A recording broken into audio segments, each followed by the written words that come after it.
2 సంవత్సరాలుగా గర్భవతిగా ఉన్న ఒక అమ్మాయి 3 గుడ్లకి జన్మనిచ్చింది. మామగారు ఇది చూసి చాలా సంతోషిస్తారు. ఆ గుడ్లు అమూల్యమైన పిత్రదేవతల కానుకగా భావించి తన కోడలికి ఎన్నటికీ ద్రోహం చేయనని, ఆ పాము గుడ్లను తన సొంత కొడుకుల్లాగా పెంచుతానని మాట ఇస్తాడు. ఇంకా తన కొడుకుని 5 ఏళ్ల పాటు వనవాసానికి బయలుదేరమని చెప్తాడు. ఆ 3 గుడ్లు తన కొడుకు ప్రాణానికి అత్యంత కీలకమైనవి కావడంతో ఏ చిన్న అపశకనానికి కూడా ఆయన సహించలేకపోవడం వల్లే మామగారు అలా ప్రవర్తించారు. అయితే అతని కొడుకు తండ్రి ఆజ్ఞను ధిక్కరించాడు. మరుసటి రోజు అతను ఉంపుడు గత్తెని ఇంటికి తీసుకుని రావడమే కాకుండా ఆ స్త్రీకి విడాకులు ఇస్తున్నట్లు బహిరంగంగా ప్రకటించాడు. ఇంకా ఆమె కళ్ళెదుటే ఉంపుడు గత్తె ఆమె గుడ్లను పగలగొడుతుంది. ఉంపుడు గత్తె చేసిన ఈ పని ఇతని ప్రాణం పోతుందని ఈమెకు తెలియదు. నిజానికి ఆ స్త్రీ దేవశక్తి కలిగిన ఒక సర్ప యువరాణి. 3 సంవత్సరాల క్రితం ఒక కారు ప్రమాదం తర్వాత కోమాలో ఉన్న ఆమె మామగారి కొడుకు అతన్ని రక్షించడం కోసం తన వంశం మొత్తం తలరాతలను పనంగా పెట్టి సర్ప వంశంతో ఒక ఒప్పందంపై సంతకం చేశాడు. అతన్ని రక్షించడం కోసం ఆ స్త్రీ తన నిజ స్వరూపాన్ని దాచిపెట్టి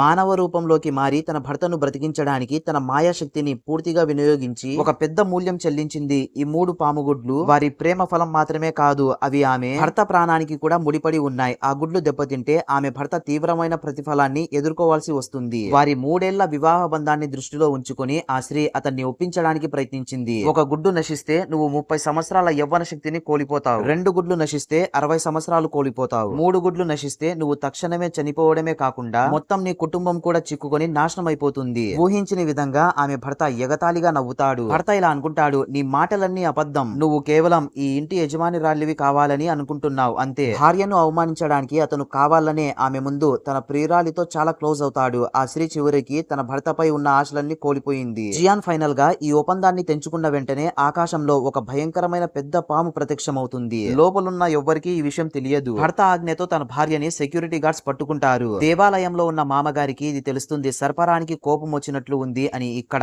భర్త ఆజ్ఞతో ఆ 2 గుడ్లని కూడా సెక్యూరిటీ గార్డ్స్ పగలగొట్టేస్తారు. జియాన్ ఇది చూసి చాలా బాధపడుతుంది. తన కళ్ళ ముందరే తన గుడ్లు పగిలిపోవడం. సడన్ గా అప్పుడే భర్త ఛాతీలో నొప్పిగా ఉంటుంది. ఇతను నేలపైన పడిపోతాడు. నెక్స్ట్ పార్ట్ కోసం ఒక లైక్ వేసుకోండి.